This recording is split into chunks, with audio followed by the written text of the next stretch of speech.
Welcome back to my latest Q&A. Now, before I get to your questions, a couple of quick announcements. First up, now, as mentioned in a previous video, I have disabled my memberships for my channel because YouTube bungled it. Therefore, I will not be doing premieres of my Q&As because the only reason I did those is to give away memberships. But I have been posting secret vlogs that used to be just for members on an unlisted playlist, which I will also link below. Next up, we all know that YouTube's algorithm is haywire these days and it gives us nothing but AI slop and mindless brain rot. If you're not seeing my videos on your feed, subscribe to the Freakin' Reviews newsletter where I don't spam you, I don't sell my list, but I will alert you whenever I do a new upload. And the best part, it's free. And with that, let's get right to the first question. Scott BC1207 asks, how did But I Digress come about? Was it spontaneous? You know, I don't really know where that started. I think I've been saying that for most of my adult life. I probably stole it from an old TV show or an old movie or something and took credit for myself. It would be interesting to go back and see which one of my first videos where I started using that, but I would imagine it was probably pretty early. Bob Everett asked what the best product I've used this year is. You know, 2025 is going to be a tough year for picking my best and worst of the year because I don't really have any standouts at the moment off the top of my head. But speaking off the top of my head, I would say the Ninja Swirl, that's definitely a good one. I'm not sure if it's my favorite of the year, but it was definitely a good one. The projection clock I really liked. So did the ferrofluid speaker was kind of a weird, quirky, fun one too. I'm not sure what I'm gonna pick for my best of the year this year. Those are probably candidates. I feel like I'm missing something obvious, but it's not coming to mind right now. This question comes from Libra All Woman. You used to unbox and review products at once. Now you're showing the unboxing separately from the actual review. Why is that? Also, aside from your merchandise, why have you begun wearing multiple shirts, presumably on the same day of your product review? The reason I don't do my unboxing on the same day as my review, I just want to be able to spend more time reading the instructions, cleaning the product off, making sure I don't need to buy any ingredients if it's a cooking gadget. It just seems easier to do it beforehand than the same day, so I'm not rushing through it. You'll usually see me wear at least 3 shirts in every video.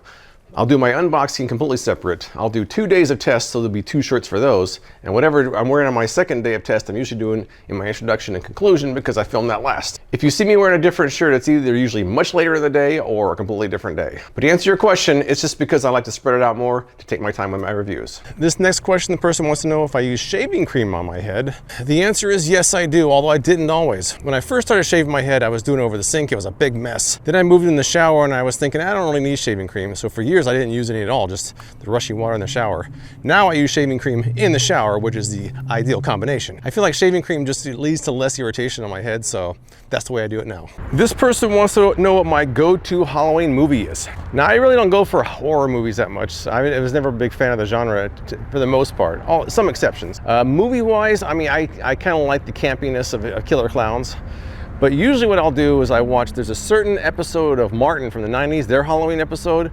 That's one of my favorites. I watch it every year. Sometimes if I get bored around Halloween, I'll also put on a Scooby-Doo marathon, but really it's a genre I don't watch a lot. This person asks, are your round sunglasses your favorite to wear and where did you get them from? Originally I got them from Amazon, but the idea wasn't mine. When I was working out with my trainer Kyle back in the day, he showed up one day wearing them and I was like, hey, those look pretty good. I think I might try some myself because I was also kind of going through a steampunk phase, so it just seemed to kind of fit. And I adopted it as my style, and now it's like whenever he wears them, he's copying me. At least I try to convince him of that. I also thought it was funny that some people hated them. So that alone made me want to wear them more because people should not be triggered by the sunglasses someone else wears. But they are, and they shouldn't be. I used to always wear the aviator style sunglasses, and I still occasionally wear those. But you know, at one point I had 100 of these. I actually sold a bunch of them online, and I'm down to my last 2.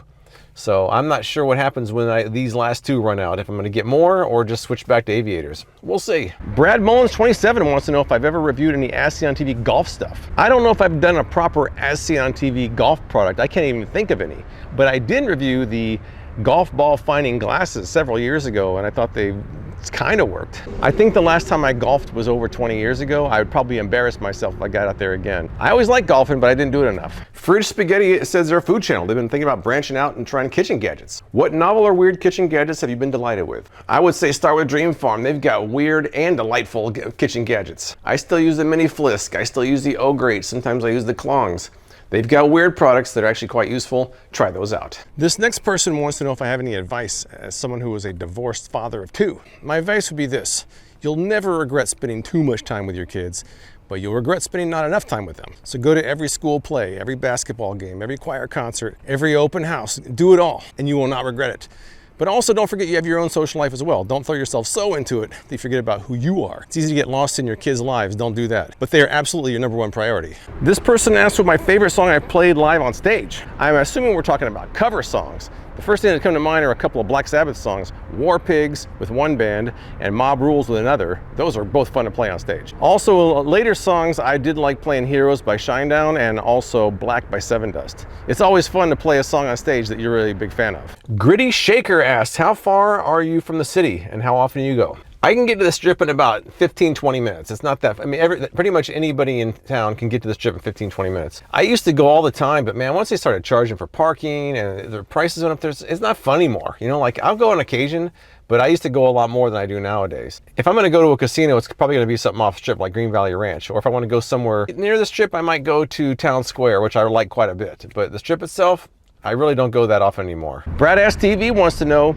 if I still spend a lot of time in actual stores looking for things to review, and if I like shopping for items online or in person better. I shop in stores less and less nowadays just because it's kind of an inefficient use of my time. I can browse through a lot of products on Temu, Amazon, or even my spreadsheet of viewer requests a lot more than I can find things at like Target. I enjoy shopping in person better. When they had an As Seen on TV store here, I was always in there, or in Bed Bath & Beyond, or Fry's.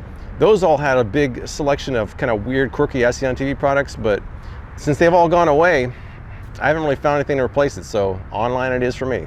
Rich San Diego 1969, who's probably asked the most questions of anybody in my Q&As, wants to know why I don't have a pool. When I moved in my house, my kids were about 6 years old, and I didn't really want to have that dynamic there, so I thought a house without a pool was better at that time. Now that they're grown up and moved out, I wish I had one, but they're too expensive to put in, so maybe in my next house. This next person wants to know what my thoughts are on the NBA betting scandal. Man, that's a bad one. It reminds me of when that ref was betting on games years ago, and that kind of left a black mark on the NBA for a while, and I think this one's going to as well. They're gonna have to figure something out. I'm not sure what changes they're going to make, but they're gonna have to do something so people can have trust in the game again. Times have changed, and it's a lot easier to be covert about that kind of thing, so it's gonna be tough. This person wants to know what product did you think was too niche and would never use, but end up using a lot? Now, there's a lot of examples that come to mind, but the first one I can think of from earlier this year was the EverToast. EverToast is a plate that really is designed to keep your toasted bread from getting soggy. And I thought to myself, that's very niche. But guess what? I use it. When I make grilled cheese sandwiches or any kind of toast, I pull out the EverToast because it does prevent your bread from getting soggy, so it does work. This person asks if I think a Temu item will ever make my top 10 year-end list. Now that is a good question. Now, as the great philosopher Justin Bieber once said, never say never. But to me, I kind of doubt it. I would be surprised because the quality of most Temu items is pretty poor. That'd be like a dollar store item making my top 10 list. Not impossible, but not very likely. Horse Machine Ranch wants to know if I've thought about bringing back memberships already. I don't think I'm going to. The way YouTube botched that, even if they fixed it, I wouldn't trust them to not do that again. So I don't think so. I think for my secondary effort, I'm gonna focus on my vlogs and Freakin' 2, which I'm not sure where the vlogs are gonna end up next year. Maybe they'll be on Freakin' 2. But that's kind of where I want to put my extra energy on those things. I don't want to charge for content anymore. This person asked if overpackaged products annoy you, especially in the age of cutting down on waste. There's kind of a fine line, you know, like I'm not really fond of getting something just in a plastic bag with nothing in it. But on the other hand, when you have something with so much packaging, it seems like so much waste. I'm not a big fan of that either. I also don't like when Amazon sends you something this big in a box that large either. It seems like there should be a fine line. Not everybody seems to get it though. This is the next one I've gotten a few times over the years, and that's how do I forward the products that I review? Well, the answer to that is that the products pay for themselves. When I do a review of a product, that video makes money and pays for it. If my channel ever tanks to the point where the videos don't pay for the products, I might be in trouble. But for right now, it's a business expense, and they kind of pay for themselves. This person asked if I could go back in time and pick an entirely different topic for my YouTube channel, what would I have done instead? Now, I know what the answer to that is, because around the time I started posting on this channel, I had multiple other channels I was working on. All of them kind of had different levels of success, or should I say failure. One of them was a vlog, but I realized I really wasn't good at vlogging at that time, and I didn't have everything to vlog about. Another one was where I went and walked around the casinos with my camera, just like a walking channel. I didn't even talk. That kind of got old really fast. There's even a really weird one that doesn't exist anymore, where I'd actually show the bathrooms of some of the higher end casinos and hotels in Vegas. I wonder why that one failed. If you had asked me a few years ago, I probably would have said travel vlogger, but I've kind of lost my interest in traveling lately, so I wouldn't do that either. This person asked if something happened to me, like a car accident or health issue, would I still do both channels or let one of my kids take over? Where would the boneyard go if something happened? I think I'm old enough now that if something like that happened, I would just retire and call it good. If I was younger, I'd probably figure something else out, but at this age, I'd probably cash in my chips. I don't think anyone really want to take over my channel. I don't think anybody would want to see anybody else on my channel. You know, this pretty much, it's me. As far as the boneyard goes, I've been aggressively thinning that thing out. A couple boxes a week I'm donating, and I'm also throwing some stuff away. So I've been thinning the boneyard out now, and I'm planning to continue to do that until I've gotten rid of about 90% of it. I got two similar Halloween questions. One asked what the best Halloween costume I wore was, and a reply to that was, and what's the most regretful costume? By far my best costume was Walter White. I pulled off Walter White pretty well. I even did a video for that many years ago. I had everything down to the pants and the shoes even. I even crushed up some blue Jolly Ranchers and put them in my pocket in a bag as an accessory. So my Walter White costume was right there. I had people taking pictures with me. That was a great costume.